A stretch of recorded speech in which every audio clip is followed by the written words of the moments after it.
The title of this one is Decentralization, and the question is can we have a peaceful revolution moving forward?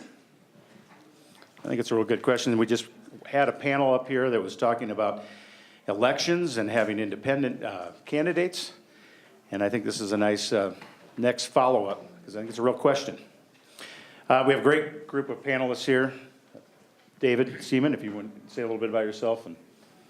Yeah, sure. Hey, everybody. So I'm an independent journalist. Came to Bitcoin several years ago after interviewing Roger Ver, Bitcoin Jesus, and then Trace Mayer on my podcast, got into it. Also run a news startup, fulcrum.news. And thanks for having me. It's been a great conference so far. Thank you. Aloha, I'm Joby Weeks from Breckenridge, Colorado, I guess. I've been in Bitcoin since I can remember. I mean, we started with the gold and silver, and we started the mountain hours. We've been in these barter networks, and then when Bitcoin came around, I was pretty excited about that too. So since about 2000, I think 11 probably, I learned about it from a bunch of you guys, Ron Paul, Ed Griffin, Pork Fest, all these events. This is kind of where the whole crypto anarchists and the blockchain disciples, gather. And so it's good to see you all again.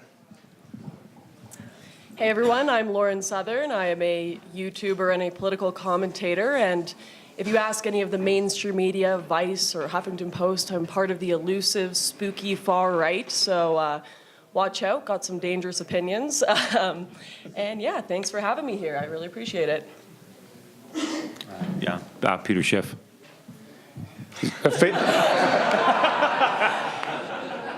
The face of Bitcoin. We're also going to have Derrick Broze join us. He's just finishing up his lecture in the other hall, and his is on decentralization. Lives his life that way, so we're excited to have him.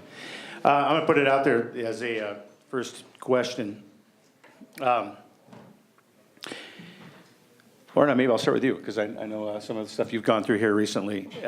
You've put yourself out there, obviously, as an activist, and you're getting attacked by other activists. Give some feedback on that and what's been happening. Oh boy, so I'm sure some of you guys have seen what's going on all over the streets of America. We've got free speech potentially or maybe not coming up. The week at Berkeley, there have been people dressed in all black starting violent riots since the beginning of the election when Trump went in office. I was there in DC and I just turn around and windows of banks and businesses are being smashed all over the place, like that's somehow going to change the election results. And it escalated from there. It started with just attacking businesses, but since then, we literally have people dressing up like gladiators in the streets, fighting 1v1 ninjas in all black. If you guys haven't seen this, you got to turn on your TV. Obviously, this has been going on college campuses regarding issues of free speech. This has been going on regarding the election, Trump in office, any sort of issues. People are at each other's throats right now, and this is happening globally. I was just in Paris a few months ago, riots in the streets there as well. The people are upset, and they're not sure who to be upset with. A lot of their problems are caused by the establishment, they're caused by the government, but unfortunately right now we are at each other's throats, and we are trying to attack each other instead of the people that are really causing these problems, which is the government. So they are winning right now, unfortunately. And my motto is, I am an optimist for myself, but a pessimist for the world. So I, unfortunately, on this panel, do not believe that the revolution will be peaceful, because I don't think the people in power want to give up free money and all of that power that they have right now. And I don't think the people are doing a good job at calibrating themselves to go over and fight the right people. They are instead eternally in conflict with each other. So I am not hopeful that the revolution will be peaceful, but I'm excited to hear what others have to say. When I drove into Aspen on the radio as I was coming into Aspen Meadows was Street Fighting Man. And I thought about that as I just listened to Revolution, as they're singing the chant in the song, and I thought, here we're Bitcoin, and it's just finance and this and that. I wasn't putting a lot of application to it. But obviously, I think that is out there. And, we talk about it as a potentially peaceful currency, a peaceful change. Can currency conversion be peaceful? I'm going to start with David over here talking about that.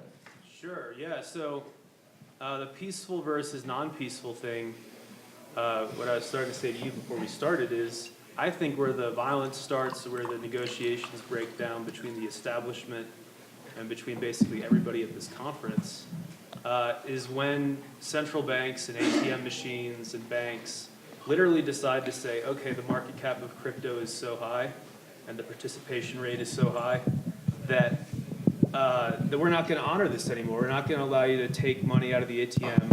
We're not going to allow even our central banks to interact with your currencies. And the People's Bank of China, that came from a lower tier bureaucrat, basically came just close to saying that, right? Like, your currencies are not valid. So what do you have here? I'm a very peaceful person. I'm not like starting a revolution, but you have bureaucrats thousands of miles away from me who have not been elected by me or by anybody I know, who over the course of a weekend cost me 20% of my value as a person in our financial system, right? In our cryptographic financial system.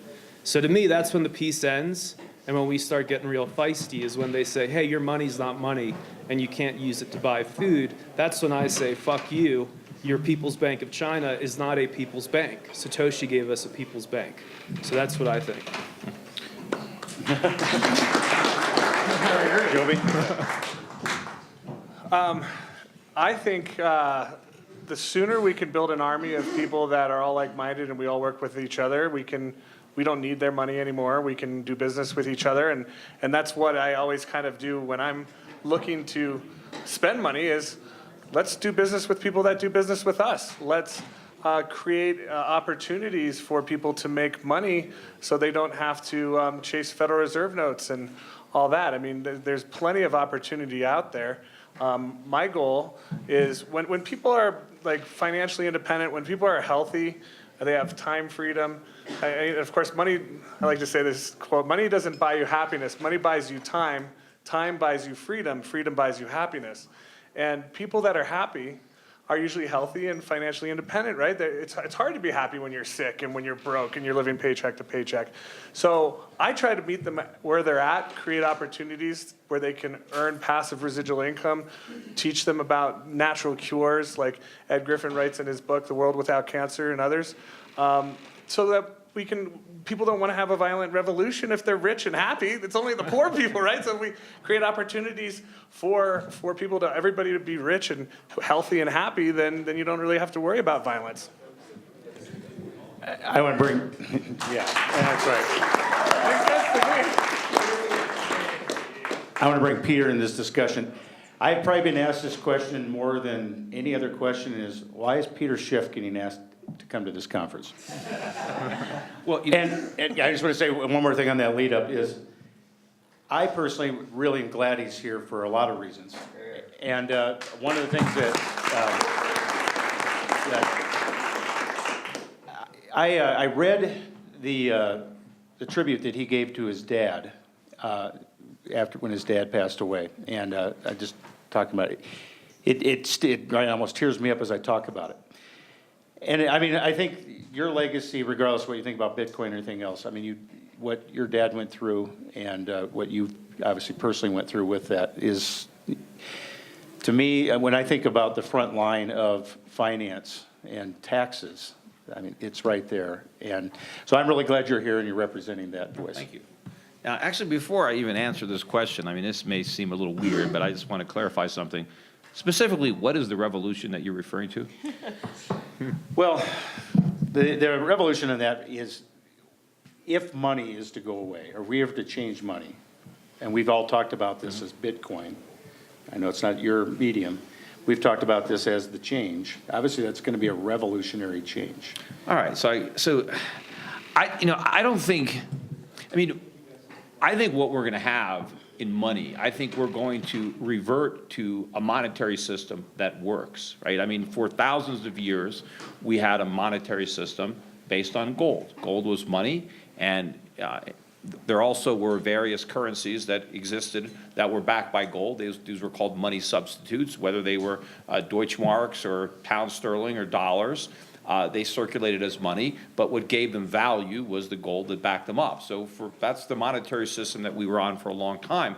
But the U.S. led the world off a gold-based monetary system in 1971, and ever since then, we've had this fiat system where currencies are backed by nothing. But people still use them as if they were still backed by something, but they're not. And so I think the revolution that I see coming is that this experiment is going to fail. And I do think that there will be a revolt, and we will go back to real money, whether individuals demand real money and use real money on their own, or whether governments, make the change. But the revolution that I don't believe is going to succeed is the cryptocurrency. I don't think that cryptocurrencies are the solution to this problem. I don't think that they are going to succeed the way people believe. They're not going to function as money. They are functioning now as a highly speculative digital asset. There are a lot of people that have tremendous aspirations surrounding where these currencies might go. I think a lot of that greed is clouding people's judgment. I think a lot of times when you're trapped in a bubble, it's hard to know that you're in the bubble, especially when you're surrounded by so many other people that are in the same bubble as you.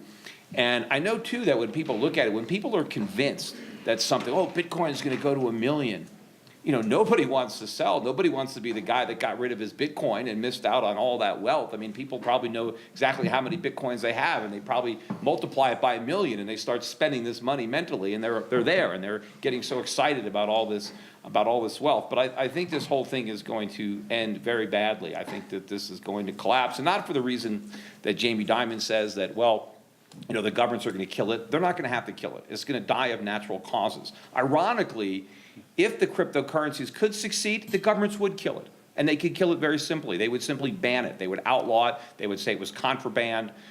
They would say that, you use it, you go to jail for 20 years. You pay a $100,000 fine. No banks would accept it. No retailers would accept it. But I don't think they're going to have to do that, because it's not going to work. It's not going to compete with dollars or euros or pounds or yen. It's just going to exist until it implodes. And, when that point is, maybe 5,000 was the peak. Maybe it's going to rally again. I don't know. But at some point, the bottom's going to drop out of that market, and it's just going to implode, and then it's going to be over. But the danger that I see, and it's going to be an irony, is that, governments are going to use this as another example of why capitalism doesn't work, about why government needs more power to protect us from things like investing in Bitcoin. Because people are going to lose money, and governments are going to react to that by passing new laws and find new ways to take away our rights. And I think it's actually going to make the fiat currencies look good in a way, because I think these cryptocurrencies will collapse before.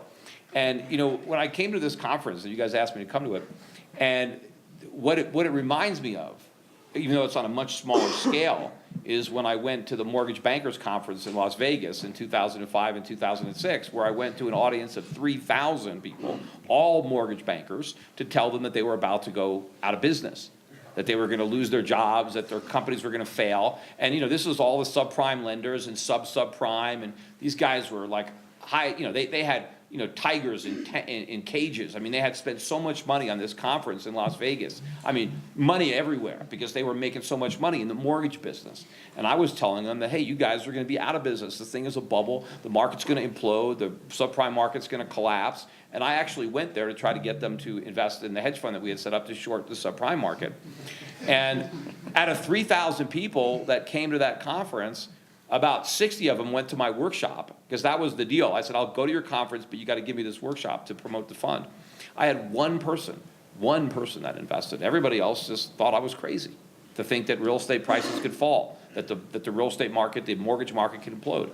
So I think, to me, this is the same thing. You got a lot of people that believe in something that's not true. And part of the reason that people believe it is because the market has vindicated it. One of the reasons that the real estate people thought I was so wrong was because real estate prices kept going up. And I had been renting my home for years, and supposedly I was missing out on all these gains, and I didn't know what I was talking about, because if I was smart, I would own real estate just like they did.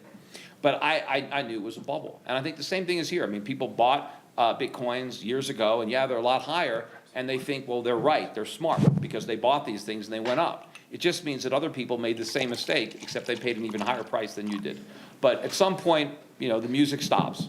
And then if you still have your cryptos, that's it.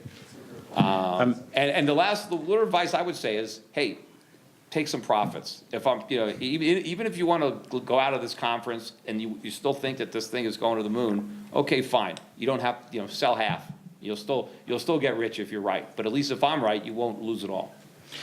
Well, then let's bring in Derrick. Derrick, you're living your life this way. Talk about being a decentralized person. Yeah, so what he means by that is I'm a freelance journalist that I get paid in Bitcoin. I buy my flights in Bitcoin. My speaking fee here is in Bitcoin. I don't know why it would be otherwise.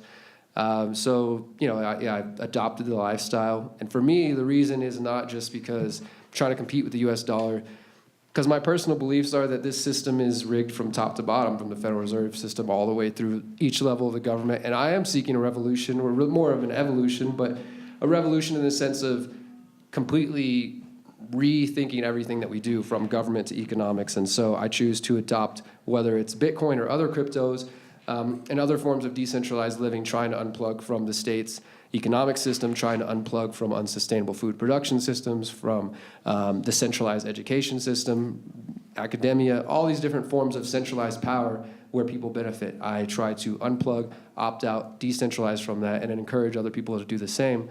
And it's provided a lot of value for me because, as Joey was saying about time, now that I've unplugged and decentralized my income, for example, instead of focusing on working at one place for 60 hours a week, being a journalist, doing that, a certain amount of hours a week, and then doing multiple different tasks, decentralizing my income and my lifestyle, gives me the time to educate myself, gives me the time to become more aware of what my options are, to increase the happiness in my life, to increase the freedom in my life, and then to encourage other people to do the same. So for me, I just need a medium of exchange that is not going to be benefiting people on top, centralizing power, whether that'll be crypto or something else or Bitcoin. I always tell people Bitcoin's just the start. And they can try to ban it, but people like me who don't care, we're going to go to the next one. We're going to go, there's like the technology's out, the idea's out, and there's already so many other options that if they do try to, say what they're doing in China, if that starts happening everywhere, I fully believe, and I hope that more of you out here who are invested in crypto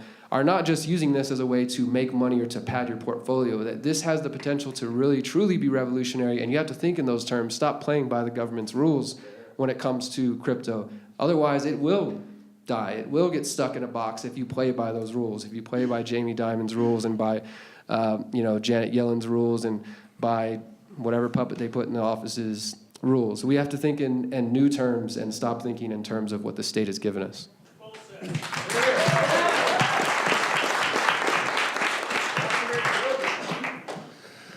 So I read Creature from Jekyll Island, then I followed into Ron Paul, helped you, Peter, started minting gold and silver coins. We made the Ron Paul coins, broke off to AOCS, made 100 different coins, minted over $100 million in gold and silver, and I was bugged.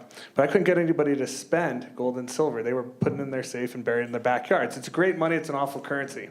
So I went on to figure out. It's actually not an awful currency, though. No one spends it. No one spends it. And think about it. If you took a bar of gold and tried to fly, a big bar like this, and tried to fly over to Europe and then down to Africa and over to Asia with a bar with you, at every customs, they'd steal it. They'd take it from you. But you don't have to do that, right? But you can take $10 million on your phone now. You can do. And convert it into gold. You can turn it into gold. But I can take $10 million worth of gold on my phone too. Why was gold money? That. Gold was money because it proved there was work that was done. Silver was done. You didn't have to trust people. That's not why it takes was work. money. It takes work to make gold and silver. But that's not why it was money. It's not because it requires resources to produce it. That's it's exactly because why. once it's produced, it has real value. What's it has the real real value? utilities. So when you have a gold coin, okay, that coin, It it can took be a while melted down to and- dig it up out of Yes. the earth. You had to That's crush why it it's with rock scarce. crushers and crucibles, and you needed a furnace, and you had to have,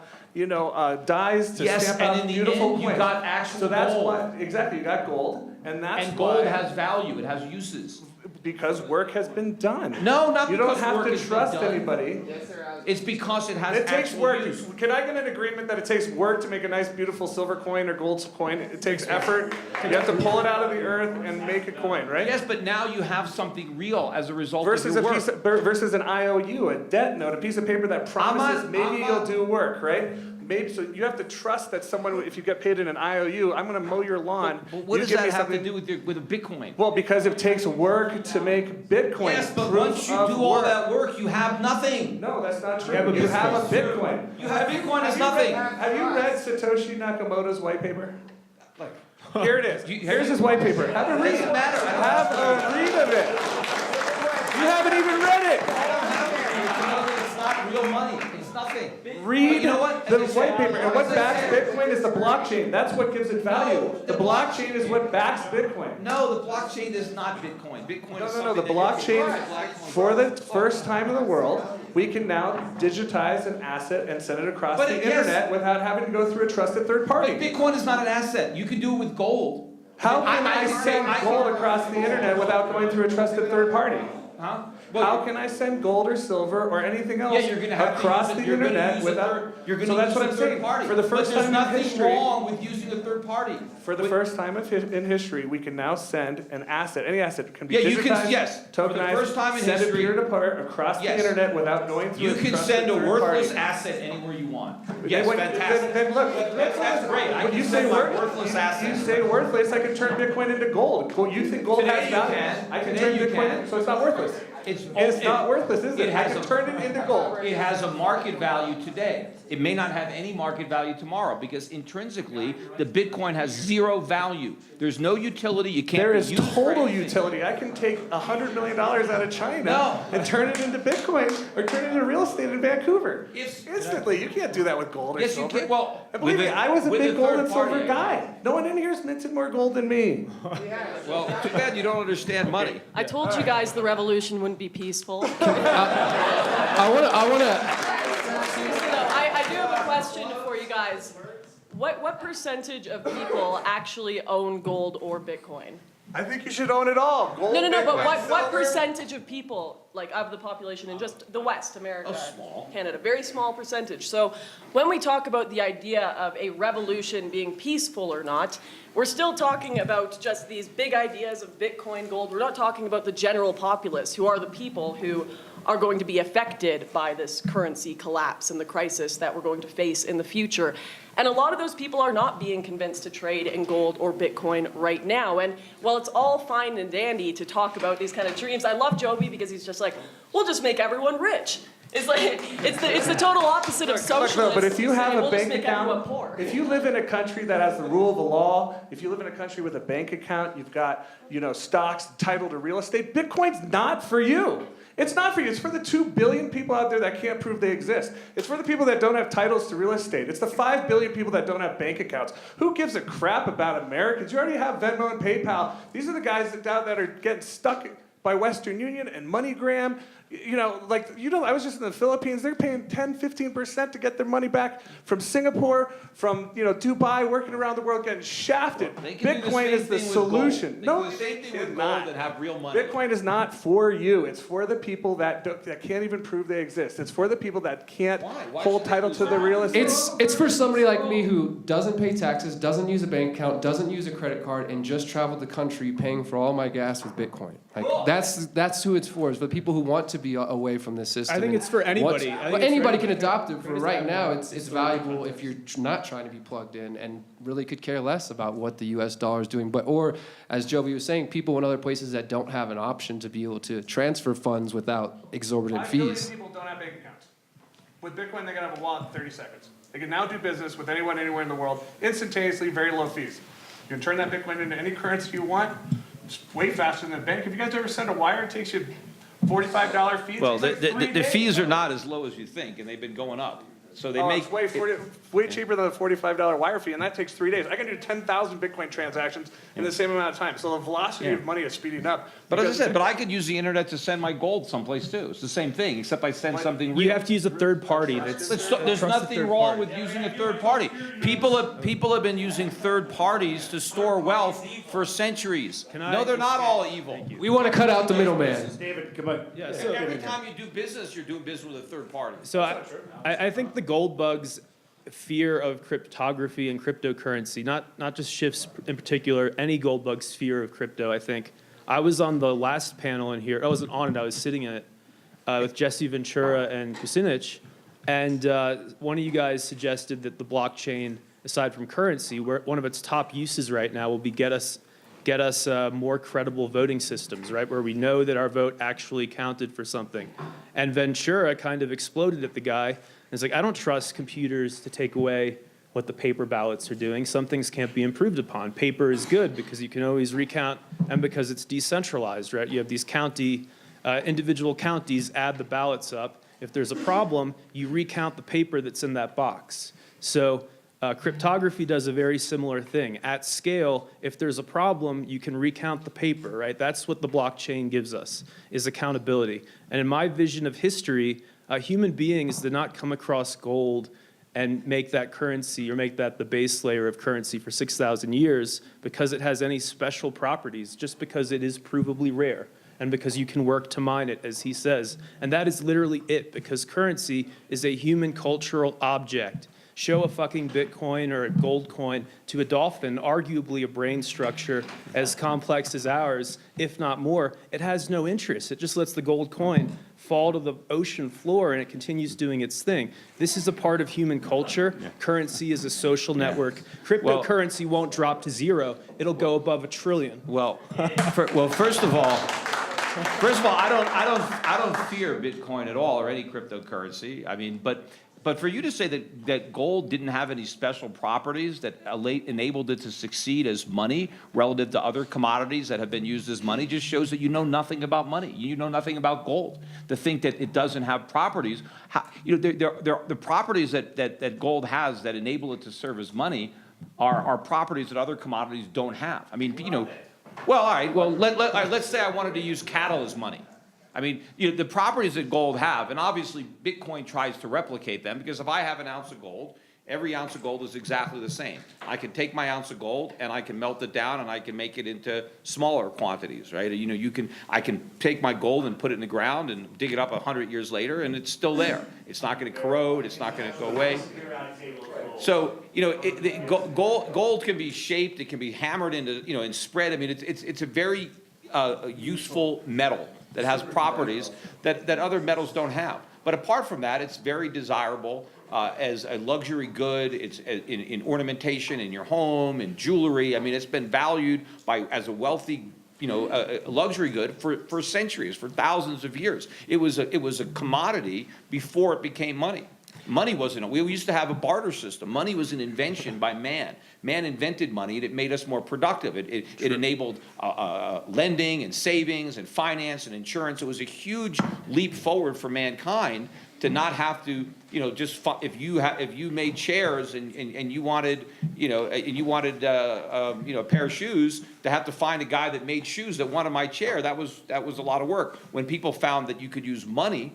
But the thing about money is money must also be a commodity of value. When you exchange money for a good, the person who gets the money has to get something that's really valuable too, even if he doesn't use it. So if I pay somebody in gold, even if they don't melt that gold down and make it into a necklace, the fact that they're going to turn around and use it to buy something else, they still got that real commodity. They still got a valuable, thing in exchange for whatever they gave me. And that is the basis of money. All money has to have that value in and of itself. It can't simply exist as a medium of exchange. Now, governments have been able to pull that off for a while, because they were able to fool people, because people were using dollars that were backed by gold for so long that they forgot that they were using gold. They thought they were using dollars. All the prices were in dollars. All the contracts were in dollars. They weren't in gold. And so when the government severed the relationship between gold, so people continued to use the currency. And of course, it's taxes. You have to pay your taxes in dollars. So if you don't want to go to jail, right, you got to have dollars. All the local, your property taxes are in dollars. You have to send the state dollars. So everybody needs dollars because everybody has to pay taxes. So there is a demand for it. But to say that gold didn't have these qualities is ridiculous. But people think, oh, well, we'll just use cryptocurrency, we'll just use Bitcoin because fiat currencies have no value, so we could just use Bitcoin because it has no value. It's not going to work. But they do have value. Okay, so, wait, I got a question, wait. But you,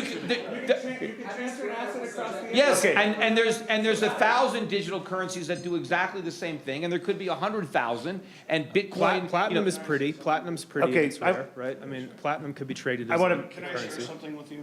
Would you say that has value? It doesn't have intrinsic value, but it has a Okay. value in the But market. you would say this has value, right?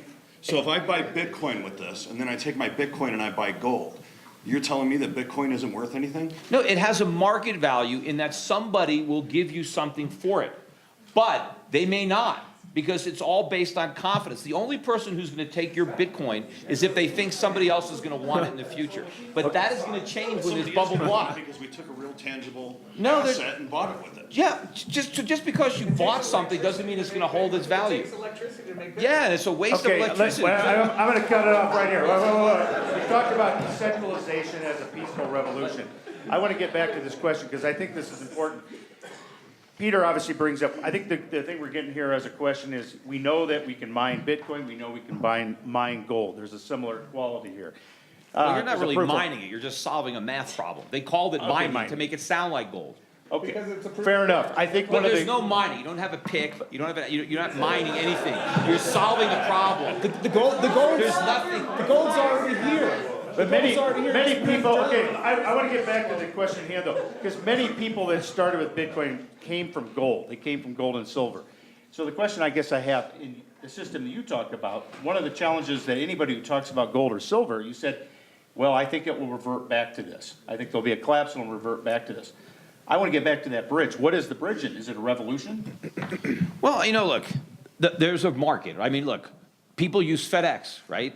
I mean, they used to use the post office, and they started using FedEx because FedEx was better than a government product. People are using Uber now instead of government licensed taxis. So I do believe that when the public has a choice, right? If they have a choice between using the government's version of money, which is a fiat currency that is going to constantly lose value by design, right? It's going to lose value every year. It's going to lose purchasing power, and it's potentially, it could collapse and lose all of its purchasing power, depending if the governments print too much of it, and then people lose confidence in it. But I think if the free market provides a better alternative, then I think people will use it voluntarily. I think gold is a better alternative.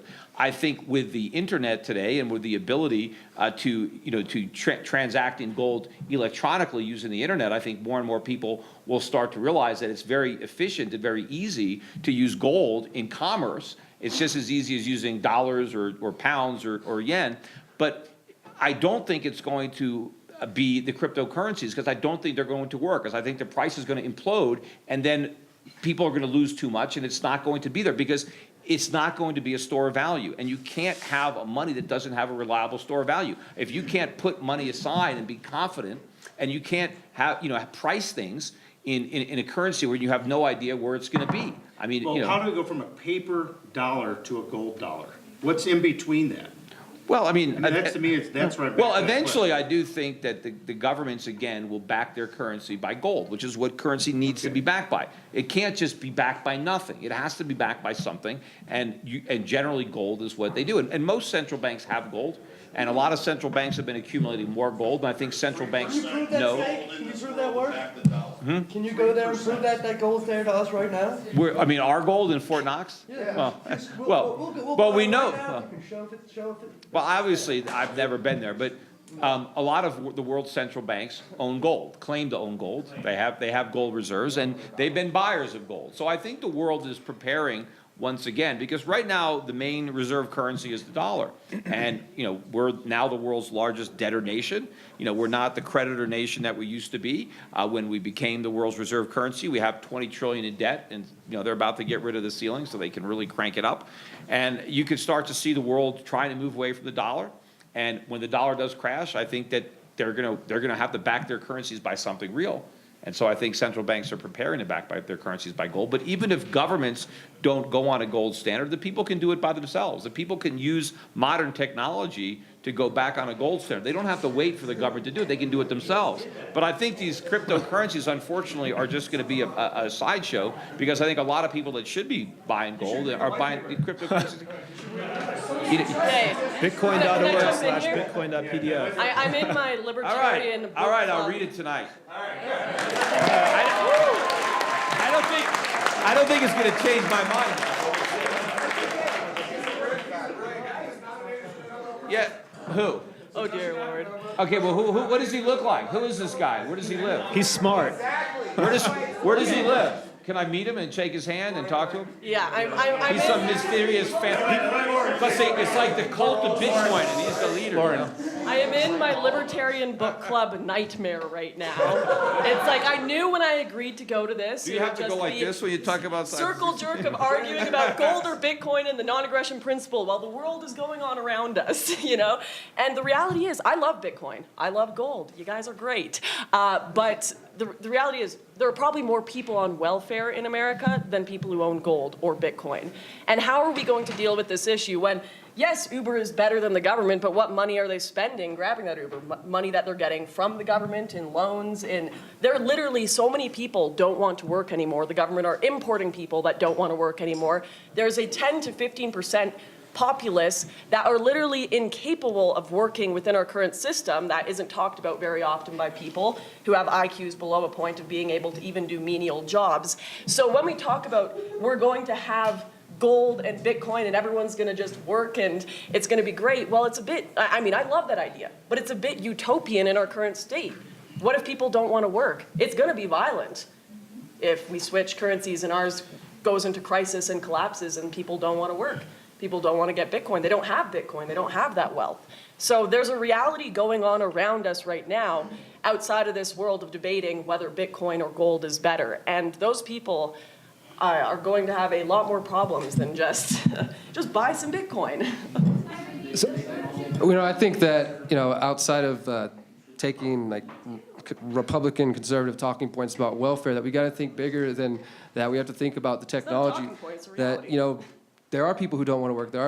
There's a lot of people on welfare, and she's right. There's more people probably on welfare than who have adopted cryptocurrency, and that these conferences and things do tend to be circle jerks and, you know, ego patting and things of that sort. So I do think it's important to think bigger than that. Personally, I feel like that's what is up to each of us, though, who are here, whether you're on the gold or crypto side. We're talking about revolution. Will it be peaceful? It will probably be tumultuous. There will be a transition period if the economy collapses. But it really depends on everybody in this room and everybody who's paying attention to this sort of movement towards a more decentralized lifestyle.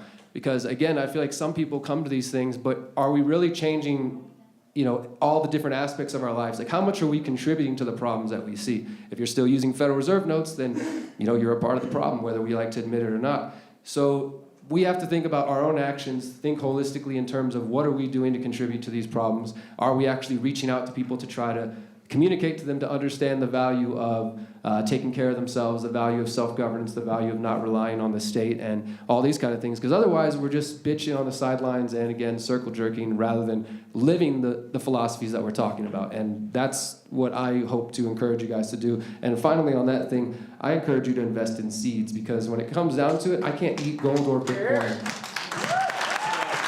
You can always buy your seeds with your gold, because gold has actual value. No, when it comes down to it, if my neighbor doesn't have anything to melt that gold down with, that gold bar is going to be useless to them. But if I have a bunch of seeds and tools, yeah, paperweight, that'll do good when we're starving to death.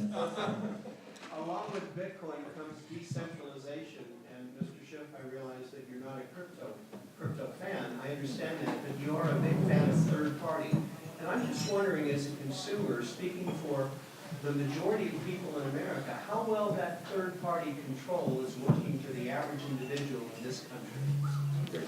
Well, I mean, That's What, centralized. right, but you're saying, I know, the idea is, okay, we can get rid of the third party and we can just, exchange peer-to-peer, but you're exchanging nothing peer-to-peer. That's the problem. You found the solution, but then you've created a bigger problem in your solution because what you're adopting as a medium of exchange is not going to store its value. And so if it collapses in price between the time you acquire Why hasn't it it. collapsed yet? 8 years in. What's preventing it? Every bubble, no bubble collapses until the end. When's the end? All right. No, the only way that if I want to exchange gold to you, I have to hand it to you. Without a third party, I have to hand it to you, right? I can give you my gold, right? I can just like I can give you paper money, I can give you an ounce of gold, right? I could just hand it to you and then you'll have it, right? I can exchange it to you. But if I want to, I can hand someone a bar of gold Yeah, across the world with Bitcoin instantly. well, I can do the same thing with gold, except I can transfer my ownership. I can transfer my gold to somebody across the world. Well, I have to have the gold stored somewhere. Right, I have to store it. I know, but at least, yes, because Bitcoin is nothing. But if you're going to transfer something of real value around the world instantly, then you need a third party. If you want to transfer nothing around the world, then you don't need a third party. But you're not going to put your. Does Visa have value? Visa is a credit card. Visa, it has value, doesn't it? No, it's the you're Visa has using. $100 billion valuation. That's it, because it's a profitable company. The valuation is based on the profits they make as a company. Have value? Does Dropbox or AWS have value? There are tokenized blockchain tokens whose value is that they make distributed file storage possible. And if they can do that more efficiently than Dropbox, their token is of value.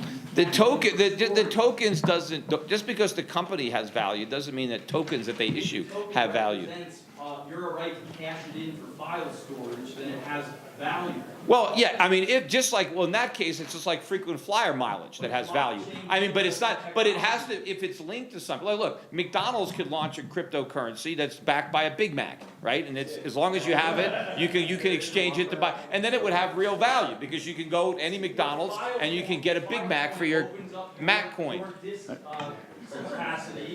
Let's, you have a question over here, I'm sorry.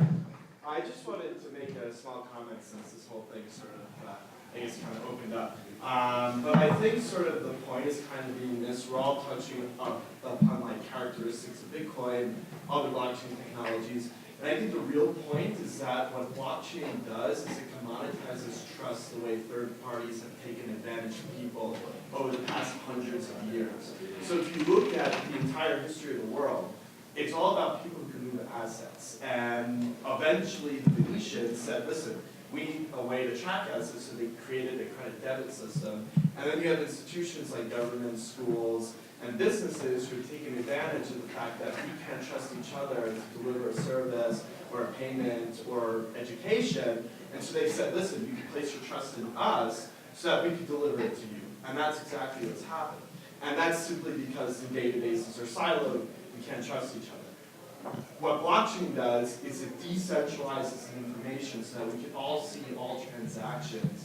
And as such, we can trust each other again to deliver services such as education. So we can all verify each other's intelligence. But just because you hire a company doesn't mean that company is going to screw you over. I mean, there are companies, if I hire somebody to store my gold, that doesn't.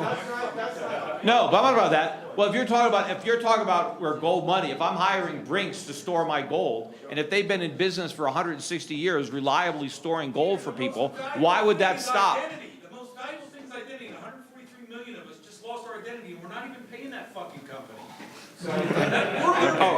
We're their product, and we didn't opt in to be their product. Does M-Pesa have value? Huh? M-Pesa. What is it? Cell phone minutes used as currency. And you got guys selling. Well, look, if there's a currency that's actually used as cell phone minutes, then it doesn't fluctuate in price like Bitcoin, it's worth exactly the same every day because it's simply the value of being able to be used yourself. Yes, if you can take something of real value and digitize it into a token, it can have value to the extent that it's actually backed by something. Like I said, if United Airlines wants to take their frequent flyer mileage and turn it into a cryptocurrency, and so now you have United Coin, they could do it. The only problem is, what if they say, well, now you need 40,000 miles to buy a ticket or 50,000? Could you trust their? But they could do that.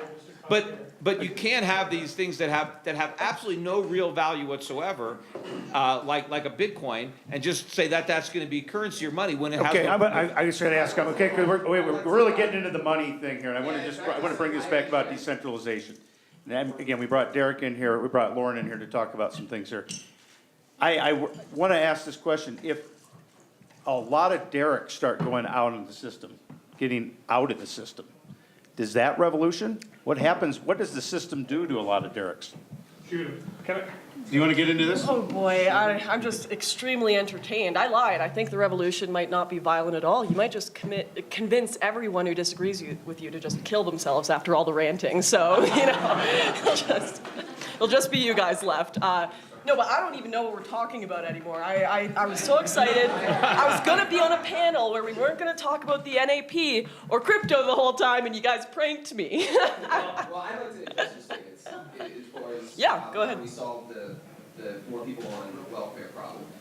I think welfare is a result of the control of incentives that government represents. When you have economic control of an area and you cut off the bottom rungs for regulation, taxation, and inflation, you incentivize other means of making money. And if you also outlaw peaceful means of making money, which is the war on drugs, in those areas where that would be incentivized, then you are incentivizing crime or you're incentivizing the welfare state.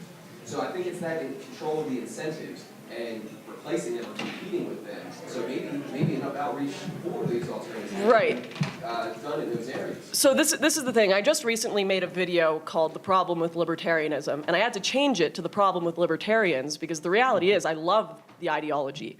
It's perfect. It's an amazing ideology, anarchy, all of it.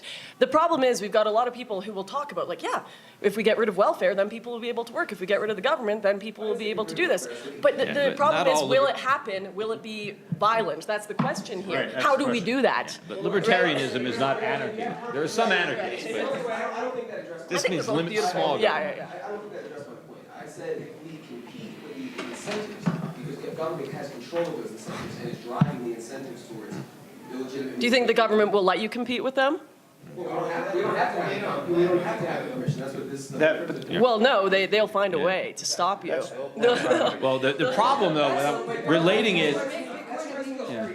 Like I said, I'm a pessimist for the world and optimist for myself. The problem, though, that all the people who live off the government are going to run into, right? Because the government is able to print money and pay welfare benefits and food stamps and Social Security or disability, whatever they have. But if we do have a currency crisis, a dollar crisis, then those payments are going to have little value in terms of purchasing power. Right. And that's when you might see some violence, because I do think that, you know, we've got a culture now of entitlement. We have a lot of people that think they're owed something from the government. They think they're entitled to everything. They don't have to work, and they expect to get taken care of. And when all of a sudden their welfare checks don't buy anything, and I could even see a point where there's, you know, if we do get a massive inflation due to a dollar crisis, they're probably going to impose price controls anyway. And so even if they had money, there's going to be nothing available to buy.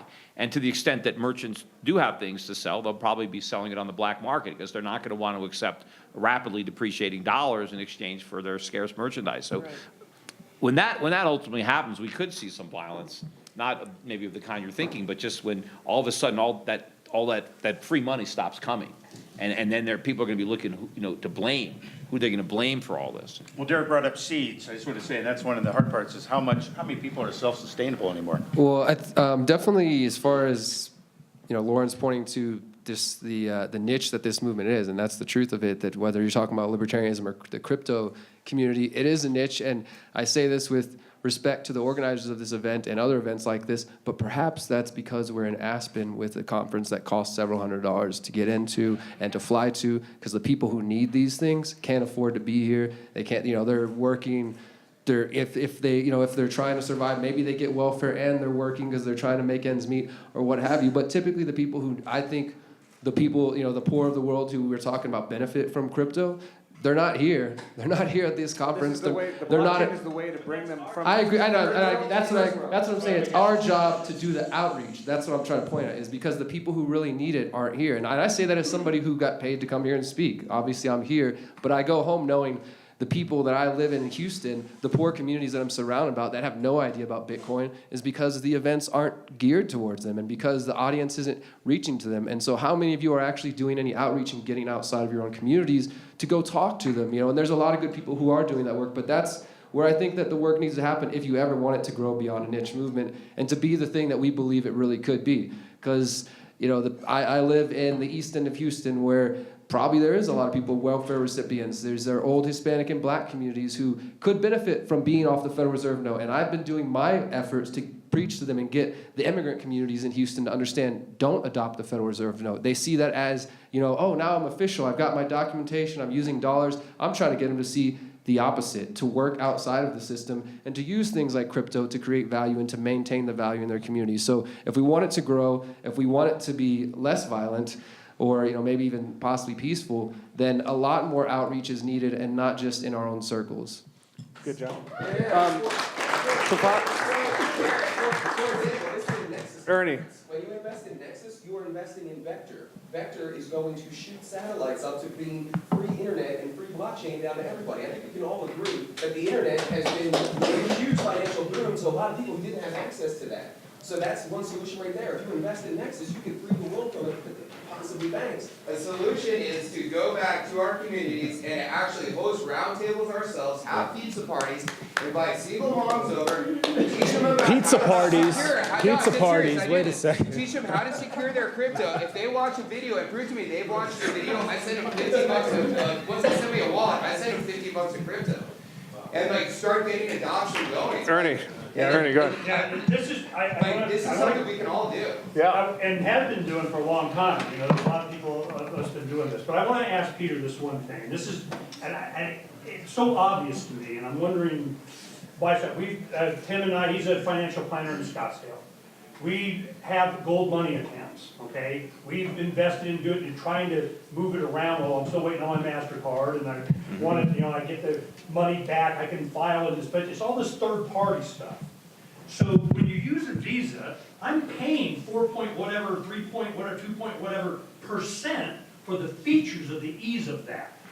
I am paying percentages to pay. I'm paying percentages, and I have to ask, does the features of cryptocurrency have any value?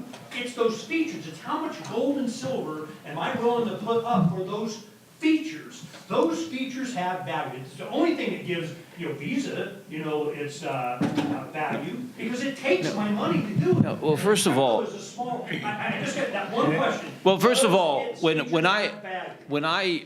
the features themselves, any value that the features have do not inure to the cryptocurrencies that are going to utilize those features. But when I use a Visa card, not a gold money one, a regular Visa card, it doesn't cost me anything. In fact, I get frequent flyer miles, so it costs me nothing to use my Visa card. It's actually cheaper for me to use my Visa card than it is to pay cash, which is one of the reasons I use the Visa card. But let me finish. Now the merchant. No, wait a minute. The merchants pay a fee to Visa. Right? The merchant. Now, obviously, you can say, well, the merchants are going to pad that into their prices. But, right, but the merchants do that because it's more efficient for their businesses to run that way. And so that's another cost of doing business. Just like, I have to pay their when I go to a restaurant, I pay for the salaries, I pay for the food, I pay for everything. And then the small part that's built in there is a little bit of cost that extra for using the credit card. I mean, it's not a big part of the cost of the business, but what makes Visa have its value is Visa's a business. Visa earns money. It's a product. You can go buy stock in Visa if you want to own Visa, but Visa is a business that generates income for its shareholders. Bitcoin doesn't generate any income for the owners. If you own a Bitcoin, you don't get a dividend on it. Hold on. But also, let me finish. The miners, it is not free to use Bitcoin. There is a cost, there is a time, the transactions take time, and there is a fee. Yeah. The miners have to do this, they're getting paid. In 2000, it is not free. In 2010, $10,000 invested in gold is worth $9,000 today, and $10,000 invested in Bitcoin is worth $120 million today. Yeah. You should find out why it's worth $120 million. Because a bunch of fools bought it. Blockchain, you don't understand? No. Do you understand the blockchain? I do understand the blockchain. No, it doesn't give it that value. All right, And no- we're totally off the point here. But you're- Centralization. Visa makes money because it generates Okay. income. There's been no income generated by Bitcoin. It's I've just got gone one up more in question. value. I So see when you my got there. grandpa- One more question, and we gotta wrap this up. Okay. Okay, go. I appreciate that you're here, and I'm actually here because of you. I took this conference. I'm in real estate, been here almost 20 years in real estate, and I studied you in 05 and 06. And I took the advice that you gave me via the internet and applied it to my client base at the time when my banking friends were saying, it's amazing, we have money falling from the sky. And I'm like, this is a house of cards. Now, I'm not saying crypto's a house of cards. Joby, I think you're amazing. I don't think it's a house of cards. I think that we need to be careful. And the reason I say we need to be careful is I took your advice and I applied it to my lender friends and my broker friends, associates close to us. And each one of us had about 200 or so clients at the time. Not one went into foreclosure. Because in 05 and 06, we got them out of variable interest. We got them out of ARMs. We got them out of houses they couldn't afford. We got them out of things that they were upside down. And we saved families. And the way you save families is education. So you guys can hammer. It's amazing, money's falling from the sky right now. True. And it might continue, but it might not. And we have a very wise guy here who helped me save hundreds of thousands of families through proliferation of advice. So listen, and don't be so quick to judge someone who has a little history in their wisdom. There's a lot to be heard from this guy. Pay attention. No, that's good. That's actually really good. All right, we're getting out of time. I know everyone has a lot of questions, and this is a provocative subject. And so I want to thank our panel for coming here, and thank everybody for asking questions. We're going to continue the discussion at 3 o'clock over there. You guys want to go? Peter's on a debate, so he's got a debate with Max Kaiser on a lot of this subject matter. So I hope you can go over to Pepke and tune in. Thank you very much. Thank you, yeah. So when you guys